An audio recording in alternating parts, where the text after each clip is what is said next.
আসসালামু আলাইকুম গাইস। সকাল করে ওইটাই আগে মুরগির খাবারের জন্য রেডি করতেছি। মুরগিকে খাবার দিব, বাসের এটা নামাই নেই।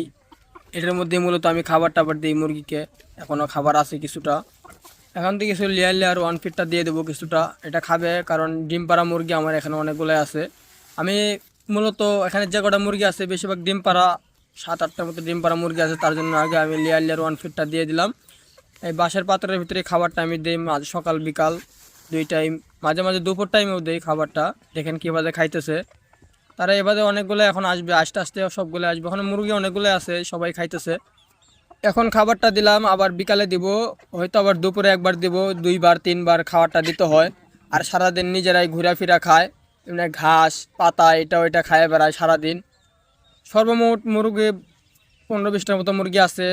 সারাদিন তারা এখান দিয়ে ঘোরাফেরা খায়, মাঠের ভিতরে খায়। এখানে তেমন কিছু নেই, সাইডে পানির পাত্র আছে, পানি খাইবো আর আদার খাইবো। সকাল বিকাল 3 টাইম।